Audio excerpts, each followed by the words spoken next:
Radhe Radhe everyone. सो मैंने अभी अभी कुछ ऐसा सुना जो कि इतना इम्पैक्टफुल था और वो आपको इतना कुछ सिखा जाएगा। मुझे इतना कुछ सिखा गया कि मैं सोच नहीं सकती। बस 2 मिनट का समय दीजिए मुझे एंड प्लीज़ ये कहानी आप सुनिए, समझिए और लोगों से शेयर कीजिए, क्योंकि ये बहुत ज़रूरी है और ये बहुत सरल तरीके से समझाया गया है। कहानी में थोड़ा सा ऊपर नीचे हो सकता है, बट मेन इसका जो मोरल है, जो सार है, वो मैं आपको बताना चाहती हूँ। तो हुआ क्या, एक इंसान ने बहुत तपस्या की, कई सालों तक की। तब जाके उसको भगवान से एक वरदान मांगने का मौका मिला। उसने नारद जी को पुकारा और उनसे कहा कि बस मुझ भगवान से ये कहिए, मुझे ज़्यादा कुछ नहीं चाहिए, बस मुझे 1 रुपये देने लगे दिन का, जिससे मेरी दिनचर्या कट जाए। उन्होंने कहा ठीक है, और उसको 1 रुपये दिन का मिलने लगा। वो खुशी खुशी अपना जीवन बिताने लगा 1 रुपये के साथ दिन का, और उसका समय बीतने लगा। समय बीतता गया और एक समय आया कि उसकी शादी हो गई। जैसे ही उसकी शादी हुई, वो लोग मिलके अपना खुशी खुशी जीवन बिता रहे थे, पर शादी के बाद ही उसका कारोबार में वृद्धि हुई और उसको मतलब उस वो अब कुल मिला के अपने दिन का 11 रुपये, उसके दिनचर्या में 11 रुपये गंवाने लगा, 11 रुपये मिटाने लगा।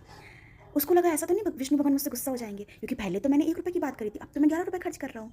पर उसके ये संशय बना रहा, पर फिर से जीवन आगे बढ़ता रहा अपनी गति से। उसका पहला पुत्र हुआ और पहले पुत्र के बाद अब उसको वो दिन का 41 रुपीज़ करीब, 40-41 रुपीज़ करीब खर्च करने लगा। फिर उसको संशय हुआ कि ऐसा तो नहीं मैं कुछ गलत कर रहा हूँ। अब उसका दूसरा पुत्र हुआ, अब वो कुछ 70 और 71 करीब रुपए उसके दिन के जाने लगे। और अब वो बड़ा वैसे कि अब तो मुझे नारद जी से पूछना ही पड़ेगा ये क्या हो रहा है। उसको बहुत एंजाइटी हो गई कि नहीं नहीं मैं कुछ गलत कर रहा हूँ पक्का। तो उसने फिर से भगवान को याद किया, उनकी पूजा पाठ की, तपस्या की, और नारद जी जब उनके पास आए तो उसने पूछा प्लीज़ आप मुझे पूछ के बताइए कि मेरे साथ ये क्या हो रहा है।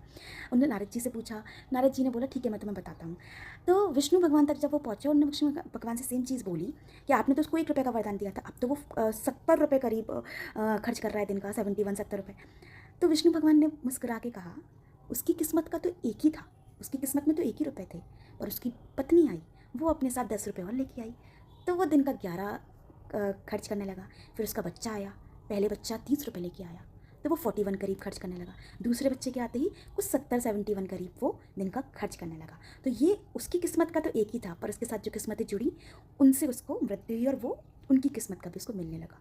तो हम कहते हैं ना कि भाई हम किसी को कमा के खिला रहे हैं, हमें इस बात का ईगो है कि यार मैंने कमाया, मैंने खिलाया, मैंने किसी के लिए कमाया, मैं उसको खिला रहा हूँ। भाई आप किसी को नहीं खिला रहे, आप सिर्फ अपनी किस्मत का खाते हो, आप किसी को भी नहीं खिला सकते हो।